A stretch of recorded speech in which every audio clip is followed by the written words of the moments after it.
Olá, amigos do LAC Concursos. Como é que vocês estão, moçada? Tudo bem? Professor Marcelo, mais uma vez aqui com vocês para mais uma aula de geografia. E como eu falei para vocês, eu vou pegar agora a geografia geral e tem lá na demanda uma parte que fala de globalização e nova ordem mundial. Então eu vou tentar pegar e casar as duas coisas. Se bem que vai ter uma outra aula de geopolítica que eu também vou abordar um pouco isso. Eu vou falar um passão, mas é um ponto comum, beleza? Mas são assuntos bem diferentes. Então eu vou começar por aqui, ó. Pessoal, presta bem atenção. Eu costumo dizer para os meus alunos, e agora eu estou falando para todos vocês, certo? Meus concursandos e concursandas, que, cara, eu terminei meu ensino médio em 1984, né? Foi quando eu terminei meu ensino médio. E eu não sei se eu falei isso na aula de problemas ambientais, mas vocês me desculpem se eu sou repetitivo, mas eu gosto de falar porque é um exemplo. Se alguém me perguntar assim, ô Marcelo, você terminou seu ensino médio em 84, né? 84. Onde que foi? Na Escola Técnica Federal aqui de Mato Grosso. Hoje é IFMT, Escola Pública. Excelente escola. Maravilhosa. Certo? E aí, Marcelo, como é que foi lá? Não, tudo bem, me formei em eletrotécnica, tranquilo e tal. É mesmo, é. Você teve aula de geografia? Tive, eu sempre gostei de geografia, tive. Não todos os semestres que eu fiz, né? Antigamente era por semestre. Mas tive. Aí, quantas provas você fez na vida? Quantas questões, certo? Simulados, alguma coisa sobre globalização? Nenhuma. Como é que é? Nenhuma. Mas seu professor nunca cobrou isso aqui de ser numa prova? Nunca. Peraí, você está me dizendo que você nunca estudou isso aqui no ensino médio? Não. Globalização? Não, nunca estudei. Nunca vi num livro didático meu de geografia. Nunca vi. Globalização, nunca vi. Caramba, mas a sua escola era uma porcaria, então. Rapaz, não fala isso, que é isso. Escola Técnica Federal aqui em Mato Grosso, rapaz, baita escola, pelo amor de Deus. Formou algumas das melhores cabeças que você tem aqui no estado. O que é isso? Aquilo ali é uma usina geradora de conhecimento. Pelo amor de Deus, não fala assim não. Mas como que você... Meu querido, vou explicar para você. Você quer saber por que eu nunca estudei isso aqui no ensino médio? Meu querido, porque isso aqui, essa palavra aqui, ó, esta palavra, ela não existia. Ela não existia. Eu vou explicar assim para você. Pessoal, esta palavra aqui, globalização, ou expressões como economia globalizada, mercado global, globalização da economia, isso não existia. Não existia essa expressão. Agora, por incrível que pareça, esta palavra, ela pode ser relativamente nova, mas o que ela representa é muito velho, é muito antigo. Eu gosto de pegar esse exemplo aqui para vocês, ó. Presta bem atenção. Pessoal, vamos lá.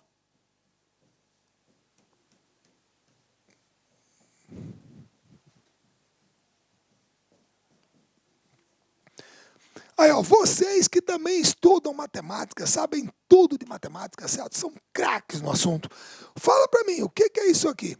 2x² menos 3x mais 4 igual a 0. O que é isso aqui? Ah, Marcelo, é uma equação de segundo grau. Ax² mais bx mais c igual a 0. Beleza. Qual foi a única diferença? A única diferença é que você botou em algarismo romano. Tá aqui 2, 3, 4 igual a 0. Tá bom. Então eu só botei em algarismo romano. Aqui tá tudo ok, sim ou não?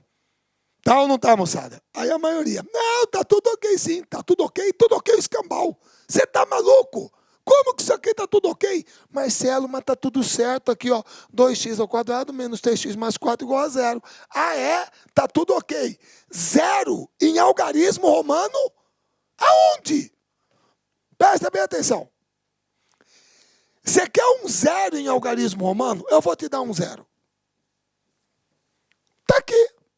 Ah, Marcelo, ué, isso aqui não é 10? Aqui tem um 0. Você quer que eu te dê 2 zeros? Tá aqui. Ou isso aqui não é 100? 2 zeros. Quer que eu te dê 3 zeros? Ou isso aqui não é 1000? 3 zeros. Agora.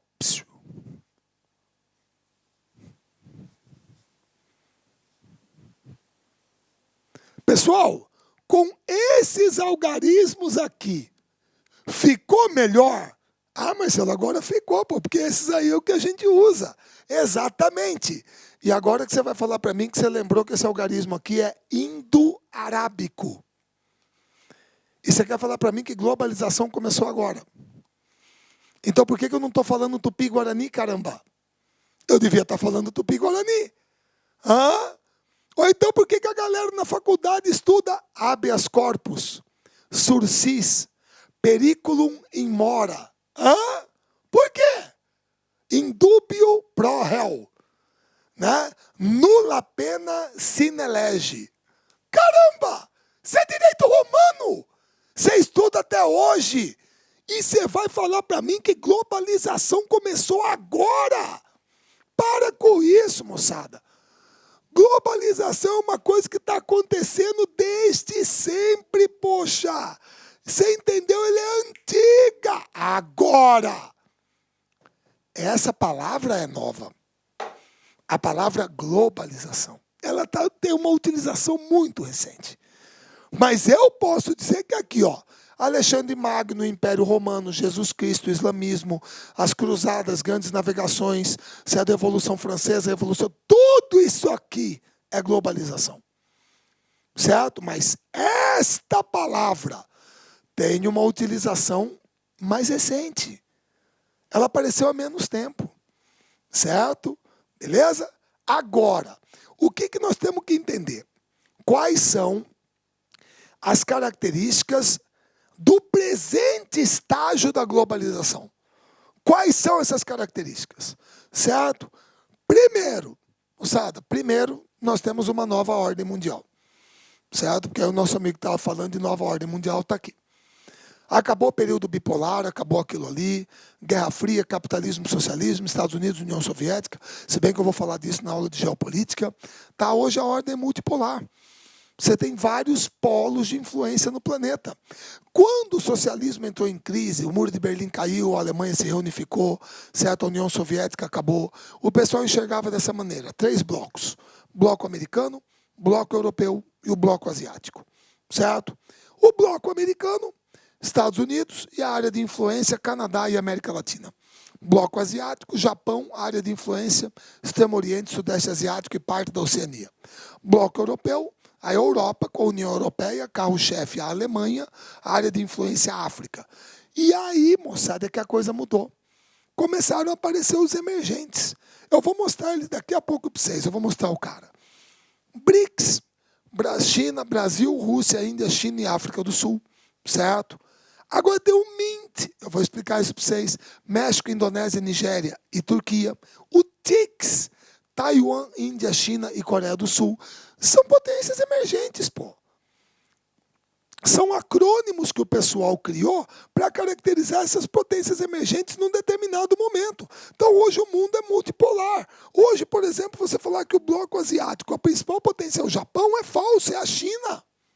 É a China. Certo? A África do Sul é uma potência emergente na África, pô. O Brasil na América Latina, se bem que nós estamos agora ladeira abaixo, perdendo participação numa posição subalterna, horrível. Certo? O respeito que a gente tinha conseguido há algum tempo atrás está indo tudo por água abaixo. Certo? Mas o tempo é senhor da razão. Né? A Rússia também, certo? Militarmente falando, sempre foi, mas economicamente falando, a Índia.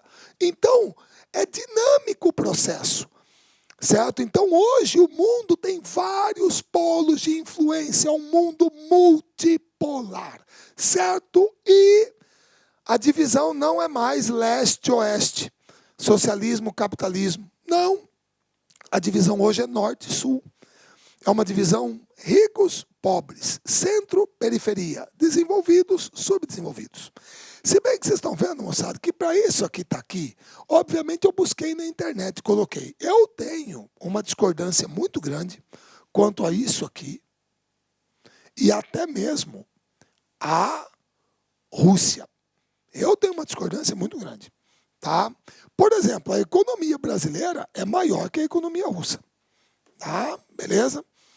Eu não acredito que países da Ásia Central, como Uzbequistão, Turcomenistão, Tadiquistão, desenvolvidos. Cara, eu acho que é só porque era parte da ex-União Soviética, certo? Tal que está aqui, eu não sei por que isso. Não acredito, não tenho essa crença. Não tenho. Mas essa é a divisão que você encontra. E você percebe que não é uma linha rígida, é uma linha flexível. ela vem buscar, por exemplo, aqui a Austrália e a Nova Zelândia, que estão aqui no hemisfério sul, mas fazem parte do norte, desenvolvido. Certo? Beleza? Lembrando, pessoal, que são duas coisas totalmente distintas, pessoal, por favor. Não confunda crescimento econômico com desenvolvimento. O Brasil é um dos países que mais cresceu economicamente falando no século XX. A nossa economia cresceu 110 vezes ao longo do século XX. É um crescimento maravilhoso, pessoal, excepcional. Você entendeu? O problema é que crescimento econômico, pessoal, não é sinônimo de desenvolvimento se a riqueza gerada por esse crescimento não é traduzida em qualidade de vida para a população. É isso que é desenvolvimento. É você ter uma alta expectativa de vida, um baixo analfabetismo, certo? Uma baixa taxa de mortalidade infantil, você não ter problemas de pobreza, fome, subnutrição crônicos, certo? Você ter, vamos dizer assim, acesso à saúde, educação, analfabetismo praticamente zerado. Isso é desenvolvimento, é qualidade de vida. Crescimento econômico é outra coisa, certo? Beleza? Muito bem. Outra. Alguém vai duvidar disso aqui? Todo mundo aqui, moçada, Mikhail Sergeyevich Gorbachev, Boris, acho que é Nikolaevich Yeltsin, tá aqui. Queda do Muro de Berlim, fim da União Soviética. Moçada, ninguém tem dúvida quanto a isso. Capitalismo hoje é hegemônico. É hegemônico. Todo mundo se lembra que a palavra hegemonia significa dominação, certo? Presta bem atenção, pessoal. Significa que o socialismo morreu? Não. Nenhuma ideologia morre, não é assim. Ah, Marcelo, como não? Meu caro, eu vou pegar dois exemplos. Quando Pôncio Pilatos mandou Jesus para a cruz, todo mundo se lembra que Pôncio Pilatos era romano. Todo mundo se lembra que Jesus lá pendurado, nos estertores lá, agonizando, certo? Sei lá, ou então já estava morto. Um soldado romano foi lá com a lança e cutucou ele para ver se ele estava morto mesmo. Vocês se lembram? Romano. E ali ele morreu, vamos botar assim, homem, ser humano. Não vou discutir aqui se é um filho de Deus, ressurreição, são outros 500. Certo? Pessoal, morreu ali. 300 anos depois, o Império Romano era cristão. Olha a força da palavra, olha a força da fé. 300 anos depois, o Império Romano era cristão. Hitler morreu na Segunda Guerra. Assim diz a história, a foto lá dos soviéticos, o cadáver dele, Hitler morreu. Neonazista tem até hoje. Uma ideologia morre? Não. Agora, vamos ser francos. Qualquer pessoa hoje defendeu o socialismo. Não é que não pode, não é que não tem as suas razões. Pode. Qualquer um pode defender. Claro que pode. Mas é muito difícil nos dias de hoje, porque aí vem aquela discussão toda. Mas peraí, se o socialismo é tão bom, por que a União Soviética acabou? Por que a China se abriu para o capitalismo? Por que o Vietnã se abriu para o capitalismo? Por que Cuba está se abrindo para o capitalismo? A turma que pensa errado da Coreia do Norte. A Coreia do Norte tem um distrito industrial lá em Kaesong, que tem indústrias da Coreia do Sul lá dentro produzindo. Até a Coreia do Norte já se abriu para o capitalismo. Certo? Então é difícil você sustentar esse debate. É claro que muita gente vai argumentar, ah, Marcelo, mas o socialismo que teve na União Soviética não é aquele que Karl Marx defendia. Exato. É a diferença da teoria e da prática, do socialismo científico para o socialismo real. Tem uma diferença. Da mesma maneira que o capitalismo que está hoje aí não é o capitalismo que Adam Smith defende. Qualquer pessoa que já leu A Riqueza das Nações sabe que se Adam Smith voltasse hoje e visse o capitalismo do jeito que ele é, ele ficaria embasbacado. Ele diria, olha, não foi isso exatamente que eu defendi não, hein? Tem muita coisa aí que está errada. Ele diria isso, certo? Beleza? Agora, isso aqui é um fato. O capitalismo é hegemônico hoje, com certeza.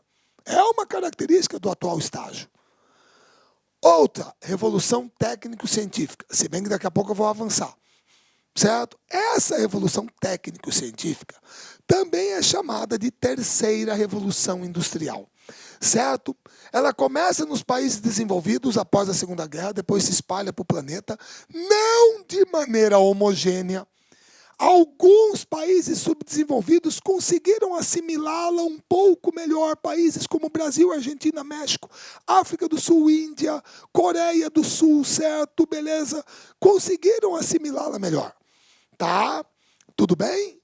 Agora, outros países não. Pô, Bolívia, Gana, Costa do Marfim, Bangladesh. É heterogêneo. Nós terminamos a nossa dependência do petróleo? Não. Ainda somos dependentes do petróleo. Mas estamos buscando outras matrizes geradoras de energia, principalmente as renováveis, alternativas como biomassa, maré motriz, solar, eólica, beleza? E quais são os ramos da indústria que evoluem agora? Informática, robótica, biotecnologia, mecatrônica, telecomunicações, aeroespacial, certo? E nós abandonamos o taylorismo e o fordismo e entramos no toyotismo. Esse aqui é o Taiichi Ono, ele e o Eiji Toyoda, engenheiros da Toyota, sem merchan.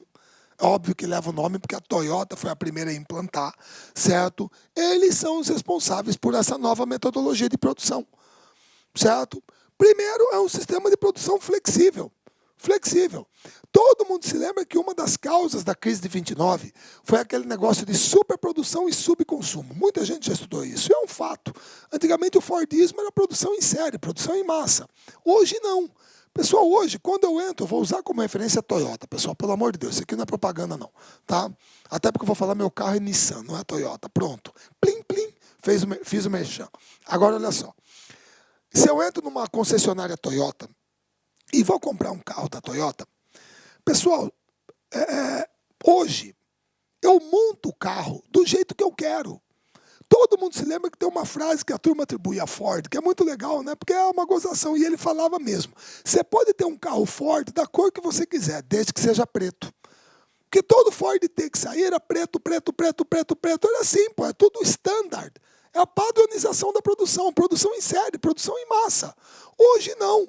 Hoje eu vou na concessionária Toyota, eu falo que eu quero um Corolla branco perolizado, roda aro 17, com banco de couro, teto solar, motor 2.0 tal. Pronto, eu monto o carro do jeito que eu quero. Então o produto é customizado. O cara fabrica de acordo com o meu pedido, com o gosto do cliente.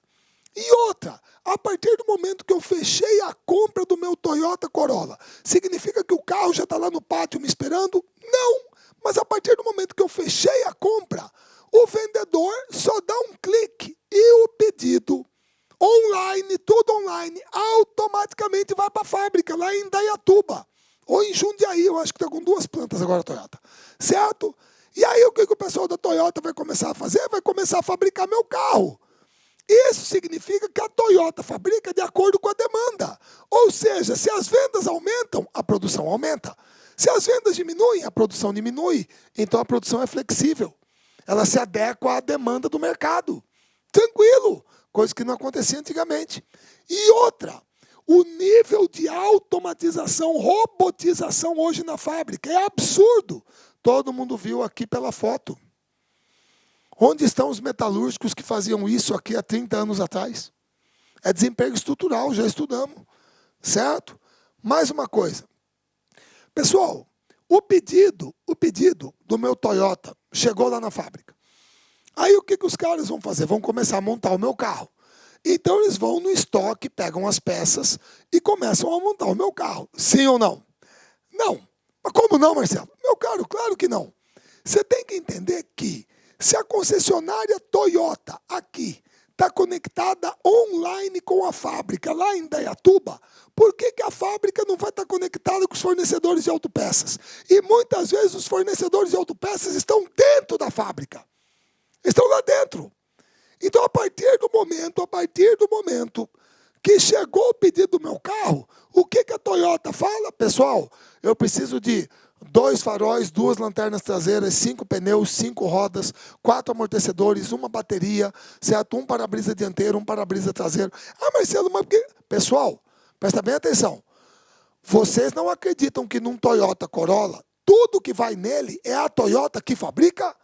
Não! Provavelmente o amortecedor é Monroe, Cofap, a bateria, Saturnia, Moura, Eliar, o farol, Cibié, o freio, Varga, e por aí vai. Ela não fabrica tudo, por isso que uma fábrica de automóveis também pode ser chamada de montadora. E quando ela manda o pedido, os fornecedores de autopeças mandam para ela a quantidade exata no menor espaço de tempo possível. Por isso que o sistema é chamado de just in time. Você elimina estoque, estoque é custo. Você elimina, você entendeu? Você fabrica de acordo com a demanda. E outra, TQC. Marcelo, TQC é Total Quality Control. Controle de qualidade total. William Edwards Deming, americano. É o cara que criou isso aqui. É o pai desse negócio. Você tem que investir na qualidade, pessoal. Qualidade significa menos retrabalho, menos desperdício. Você tem uma maior durabilidade do produto. Você vai se manter no mercado. É isso. É impressionante como que você compra um Toyota Corolla, os caras falam para você, toma, 5 anos de garantia. 5. O que significa isso? Eles sabem, não vai quebrar. Por isso que se alguma coisa der errado, você leva o carro lá, eles trocam de graça. Não era para ter quebrado. Alguma coisa saiu errada aqui. Não podia ter acontecido. Os caras confiam no que eles fabricam. Você entendeu? Tem que ter qualidade. Só assim você permanece nos negócios. Então a base do toyotismo é isso. Agora, além do toyotismo hoje, você tem também o volvismo. Ah, Marcelo, o volvismo é diferente do toyotismo? Não. Nesses pontos aqui, não. É a mesma coisa. Agora, moçada, a diferença é que o volvismo, por incrível que pareça, o nome do cara é M.T. Shavankar. Ele é indiano de nascimento. Mas aí ele foi para a Suécia para trabalhar na Volvo. E ele que criou esse sistema. A diferença é que no volvismo, e aí aquela coisa escandinava, né? Cara, o trabalhador é altamente qualificado. Ele entende todas as etapas do processo de produção. E mais uma, aí é que vem uma grande diferença, é aquela coisa escandinava. Existe uma fortíssima participação dos sindicatos nas tomadas de decisão dentro da fábrica. Muitas vezes, moçada, são os trabalhadores que ditam o ritmo da produção. Eles que ditam o ritmo das máquinas, eles que sabem como que tem que fazer. Certo? E todos os projetos, alterações, tudo que vai ser feito pela empresa é debatido com os trabalhadores. Então, eles têm essa participação muito forte na tomada de decisões dentro da empresa. E são altamente qualificados, coisa que o toyotismo tem a qualificação, mas a tomada de decisão não. Lá no Japão a coisa é bem hierarquizada, vem de cima para baixo. São muito qualificados, mas não tem essa participação efetiva dos trabalhadores dentro da tomada de decisão dentro da fábrica. Então isso vem com o volvismo, certo? Beleza? Então essa é uma característica que vem hoje, tá? Nessas novas formas de produção, tá bom? Outra característica do atual estágio da globalização. Um enorme avanço nas telecomunicações e transportes, moçada. Pessoal, esse aqui é Marshall McLuhan, canadense, foi o cara que criou, há mais ou menos 50 anos atrás, a expressão aldeia global. Ele foi um visionário, moçada. De certa maneira, ele previu a internet. Ele falou que no futuro o mundo seria uma grande aldeia global, todo mundo ia estar conectado entre si, certo? Todo mundo. Então isso é uma coisa absurda. Para um cara que tem 50 anos como eu, quando eu volto no tempo, me vejo aos 18, quando que eu ia imaginar ter um aparelho em que eu andando na rua, eu poderia mandar uma mensagem e de repente um primo meu que está na Austrália fazendo intercâmbio, eu receberia ela na hora. Quando? E eu tinha 18 anos em 1985. Isso foi há 33 anos atrás, pô. Cara, muito rápido. Então isso aqui é uma coisa absurda, tá? Beleza? E aí, até para ilustrar isso, por favor, lá vou eu, hein? Não vão brigar comigo, tá? Porque eu sei que vocês são legais. Essa é uma coisa que eu gosto de colocar.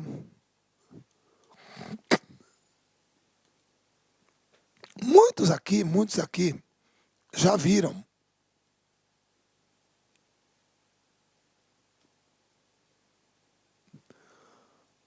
Muitos aqui já viram esse vídeo. certo? Beleza? Que é um vídeo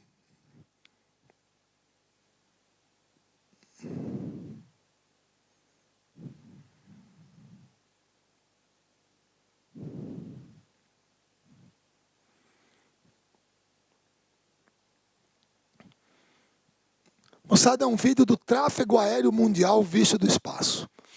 Cada pontinho amarelo desse aqui é um avião. O legal é o seguinte, deixa eu explicar para vocês. Aqui, ele está mostrando o caminho do sol, você entendeu? Aqui é o dia na Ásia, aí vai amanhecendo para cá. A hora que amanhece na Europa, como que todo mundo vai para a Europa? Né? Porque aí abriu o mercado financeiro, turismo, etc., empresas, tal, vai todo mundo para a Europa. Olha como, aí é noite aqui, ó, beleza? Aí o sol está vindo para cá. Aí na hora que amanhece aqui na costa leste dos Estados Unidos, certo? Começou a amanhecer, aí todo mundo sai da Europa e vem para cá. Olha lá, a quantidade de avião que sai. Certo? E aqui no Brasil também começa a quebrar o pau. Olha a Amazônia vazia. Mas aqui o pau quebra. Olha os Estados Unidos como é que ficam. Pessoal, e pensar que enquanto eu estou gravando essa aula aqui com vocês, isso aqui está acontecendo. Milhões e milhões de pessoas circulando todos os dias pelo espaço terrestre. Quando que você ia imaginar isso há 40 anos atrás? Muito difícil, certo? Então, é uma das características do atual estágio da globalização. Esse enorme avanço nas telecomunicações e transportes, certo? Outra, formação de blocos econômicos. Pessoal, vocês se lembram que antigamente bloco econômico não existia? Não tinha. Antigamente, Primeira Guerra Mundial, você tinha Tríplice Aliança, Tríplice Entente, certo? A Guerra do Paraguai também foi a Guerra da Tríplice Aliança. Isso você tinha, certo? Aliança militar. Econômica, não. Hoje você tem bloco econômico para tudo quanto é lado. É Mercosul, União Europeia, NAFTA, Parceria Transpacífico, certo? Comunidade de Estados Independentes, Pacto Andino, e por aí vai, certo? Beleza? Então, é uma característica dos tempos atuais, tá? Pessoal, lembrando que os blocos econômicos, geralmente, eles podem aparecer de 5 maneiras. Quais são? Você pode ter uma zona preferencial de comércio, que também é chamada de acordo de complementação econômica. Você pode ter uma zona de livre comércio, uma união aduaneira, um mercado comum e uma união monetária. São 5 possibilidades, tá? Grosso modo, certo? Outra característica do atual estágio da globalização: descentralização da produção. Ah, Marcelo, o que é isso? Cara, eu gosto de brincar com os meus alunos assim. Eu falo para a turma em sala: ó, eu pago um almoço para você aonde você quiser. Vamos na churrascaria, tal, eu pago o almoço, desde que você me traga um tênis Nike Made in USA. Traz para mim. Pessoal, a Nike é uma baita multinacional americana, continua lá em Portland, lá nos Estados Unidos. É a matriz dela. O problema é que lá você tem a parte contábil, financeira, projetos, administrativa, marketing, comercial, tá tudo lá. Agora, fábrica, Vietnã, Tailândia, Indonésia, China, Brasil, tudo fora. Tudo fora. A produção é descentralizada, moçada. Hoje o Vietnã, lembrar que há 40 anos atrás, Estados Unidos e Vietnã estavam em guerra, 50 anos atrás. Tá? O Vietnã é o terceiro maior fornecedor de calçado esportivo para os Estados Unidos. E é tudo Nike. Cara, mão de obra barata, certo? E disciplinada, incentivos fiscais, leis trabalhistas mais brandas, sindicatos menos organizados. Caramba, quem que não quer isso? É claro que os caras querem. Então eles botam a fábrica lá, pô. Então hoje a produção é descentralizada, certo? Mais uma, olha só. Homogeneização do padrão de consumo. Marcelo, o que é isso? Meu querido, hoje o padrão de consumo no mundo é homogêneo. Isso se deve a um negócio chamado cultura de massa. A cultura de massa é algo que é criado e é colocado na nossa cabeça pela mídia. É mídia. 24 horas, você entendeu? Ah, Marcelo, você é muito exagerado. 24 horas não, porque afinal de contas a gente dorme, né? Peraí, você já dormiu sonhando em ter algo com algum produto? Em comprá-lo? Já? Se você já sonhou com isso, meu querido, é porque a mensagem já está lá dentro no subconsciente, já entrou. Você já assimilou, está lá, você tem que ter aquilo. Você tem que ter, certo? Fala para mim, o que que leva pessoas dos mais diferentes locais do planeta? Essas fotos aqui poderiam ter sido batidas em Tóquio, tiradas em Tóquio, Sydney, Calcutá, Nova York, Londres, Paris, São Paulo, certo? Johannesburgo, Cidade do Cabo, a Cidade do México, Toronto, certo? Londres, em todas elas. Pessoas dos mais variados continentes, moçada, distantes umas das outras, milhares de quilômetros, de sociedades que têm culturas muito diferentes. E o que leva todas essas pessoas a dormir ao relento na porta da loja da Apple para ser o primeiro a comprar um iPhone 8? O quê? O quê? Gente, é porque o padrão de consumo é homogêneo, poxa. É uma cultura de massa que a turma coloca e o pessoal assimila. Você entendeu?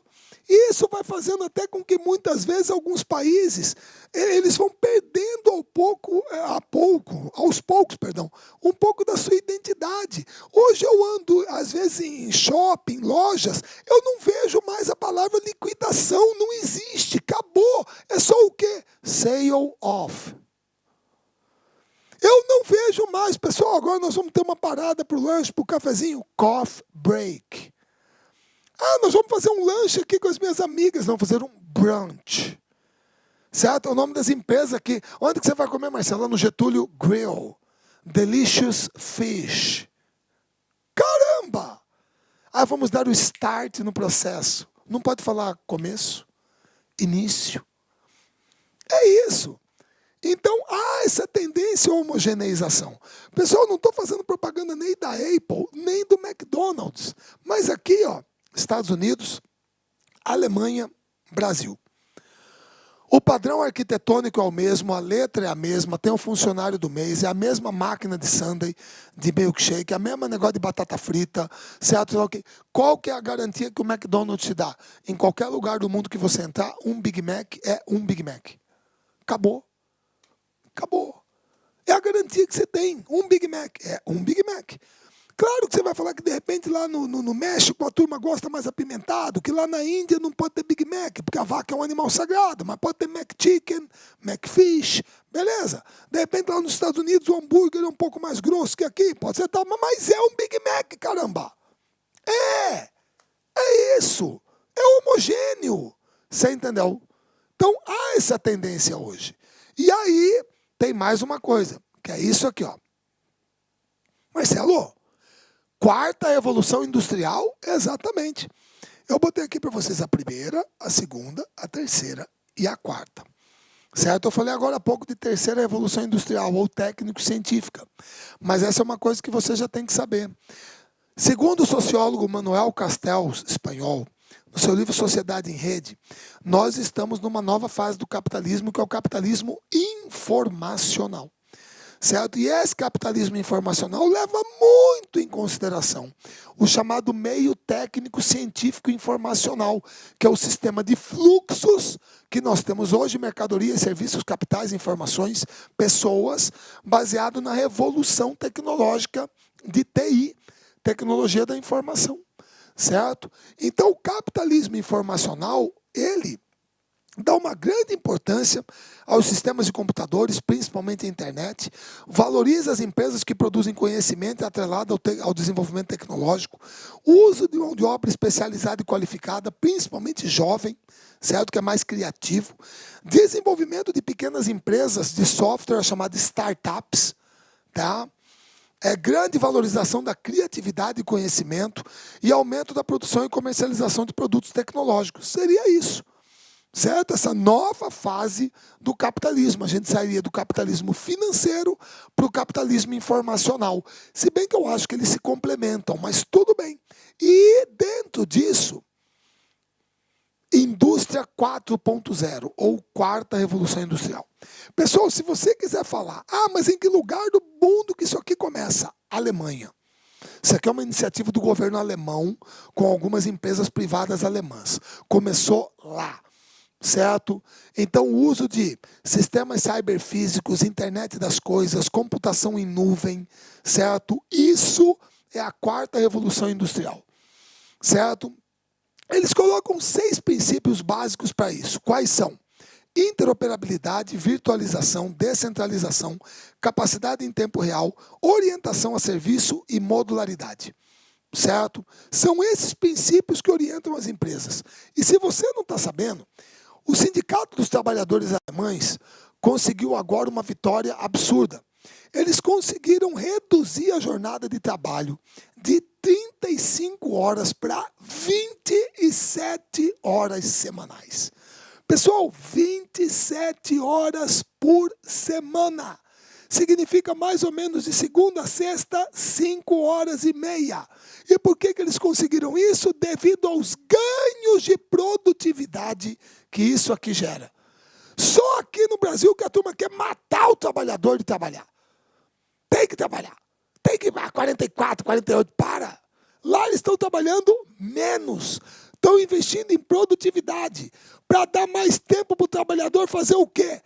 Curtir a família, ir ao teatro, ter lazer, poder fazer esporte, para o cara trabalhar feliz, para ele poder viver bem. Só aqui que nós ainda não abandonamos esse ranço do nosso passado escravocrata. É fazer o cara ou trabalhar até morrer, ou morrer trabalhando. É um dos dois. Certo? Agora, a indústria 4.0, ou quarta revolução industrial, já é uma realidade, certo? Nós ainda não assimilamos ela, não é mais nada. Mas se conseguirmos isso, ganhos de produtividade, certo? Obviamente o trabalhador tem que trabalhar menos.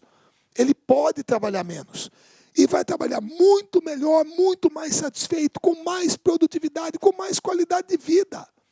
Só aqui que o pessoal não enxerga isso.